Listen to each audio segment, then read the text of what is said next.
E o Ministério de Portos e Aeroportos, a ANAC, todo mundo dizendo, de maneira geral no sistema, tudo ok, mas alguns problemas pontuais e aí, às vezes o pontual é a gente, né?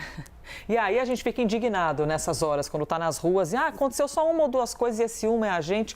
Puxa vida. Ó, a Clarissa conversou com o pessoal do Serviço Federal de Processamento de Dados para entender por que os efeitos desse apagão aqui no Brasil não foram tão graves. O que aconteceu, Clarissa?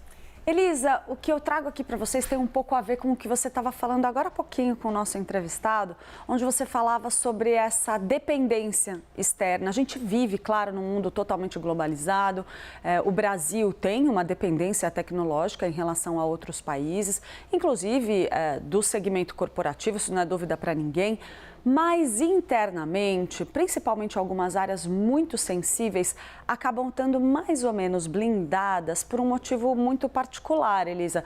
O SERPRO, a gente estava falando aqui um pouquinho mais cedo, ele nasceu aí como um serviço de processamento de dados para desenvolver sistemas da Caixa Econômica Federal, depois da Receita Federal, mas hoje ele funciona como uma empresa pública, de fato, que produz segurança cibernética. Então, essa é uma das áreas mais importantes da atuação do SERPRO atualmente. E muitos dos contratos do SERPRO, muito da sua estrutura e das ferramentas que essa empresa desenvolve, estão atualmente aplicadas dentro do serviço público brasileiro. Então, um exemplo aqui que eu vou dar, todos os dados, vamos supor que tivesse um grande ataque hacker, os dados sigilosos dos cidadãos brasileiros, por exemplo, estão protegidos por ferramentas desenvolvidas pelo SERPRO. Então, são ferramentas nacionais que acabam um pouco menos vulneráveis a casos de ataques ou problemas externos. No caso aqui desse apagão cibernético que a gente está assistindo mundialmente, o problema não foi um ataque hacker, como a gente já apontou aqui ao longo da programação. Foi um bug mesmo, uma falha em um sistema. Mas você vê, a Microsoft, por exemplo, foi afetada por uma falha de uma empresa parceira. Né? Então, essa parceria, essa conjunção no trabalho de empresas da área cibernética pode sim acabar tornando um país um pouco mais vulnerável. Então, quando a gente olha para o sistema de aeroportos do país, por exemplo, a gente tem uma situação diferente. Por quê?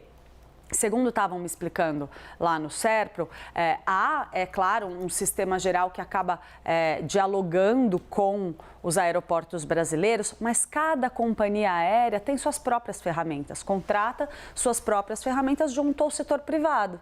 E é por isso que algumas delas, pontualmente, foram afetadas por esse bug internacional. Mas quando a gente olha para o CERN, para as áreas mais sensíveis do governo brasileiro, do armazenamento de dados do governo brasileiro, a gente acaba mais ou menos, claro, nunca é uma coisa 100%, né? Mas a gente acaba um pouco mais blindado, Elisa. Pois é, totalmente por causa dessa pluralidade, né, Clarissa?